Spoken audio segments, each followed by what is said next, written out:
Bismillahirrahmanirrahim. Allahumma sholli ala Sayyidina Muhammad wa ala ali Sayyidina Muhammad. La ilaha illallah Muhammadar Rasulullah. Assalamualaikum warahmatullahi wabarakatuh. Jaga lisan dari omongan yang menyakitkan. Kita akan membahas masalah lisan agar kita senantiasa untuk selalu menjaga omongan agar tidak menyakitkan siapapun itu yang di sekitar kita. Berkata kotor bisa menimbulkan kemarahan hingga dendam dari orang yang dikata-katai secara kasar. Berkata kotor juga tidak baik untuk diri sendiri karena kata-kata buruk mengandung energi negatif yang jika dipelihara bisa berdampak buruk pada kondisi mental dan pikiran kita. Tidakkah kita menyadari hal itu, saudara-saudariku? Dampak psikologi dari berkata kotor di depan orang lain ialah dapat membelokkan kepribadian orang yang menerima makian tersebut.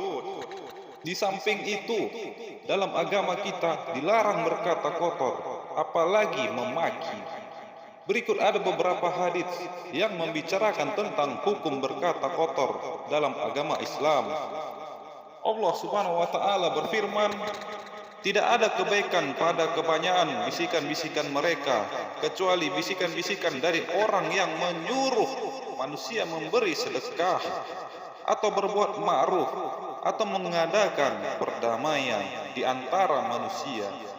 Barang siapa yang berbuat demikian karena mencari keridaan Allah, maka kelak kami memberi kepadanya pahala yang besar." Dikutip dari Quran surat An-Nisa. Sesungguhnya tidak ada sesuatu adapun yang paling berat di timbangan kebaikan seorang mukmin pada hari kiamat seperti akhlak yang mulia, dan sungguh-sungguh benar-benar Allah benci dengan orang yang lisannya kotor dan kasar.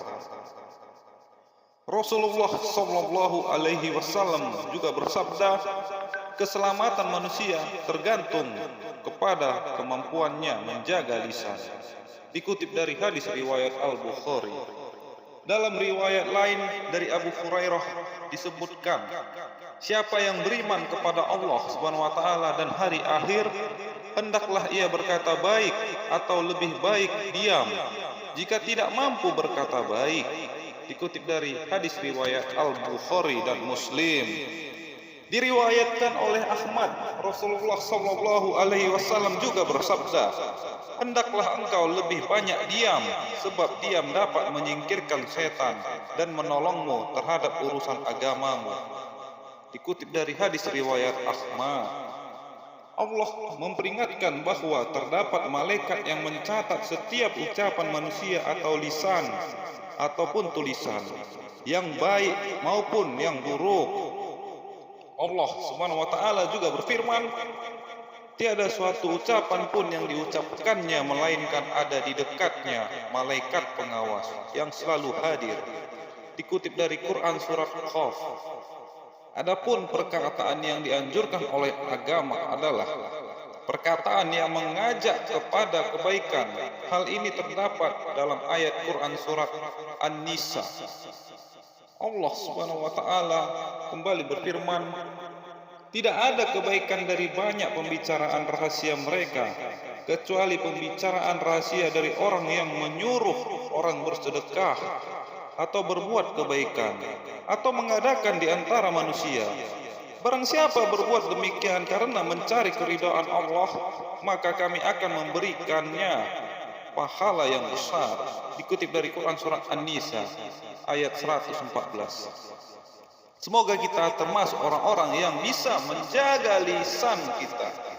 Janganlah engkau mengucapkan perkataan yang engkau sendiri tak suka mendengarnya jika orang lain mengucapkannya kepada. Lidah orang yang berakal berada di belakang hatinya, sedangkan hati orang yang bodoh berada di belakang lidahnya.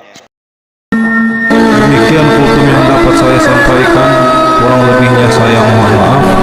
Segala kesalahan dan kehilafan datangnya dari saya, dan segala yang benar datangnya dari Allah Subhanahu wa Ta'ala.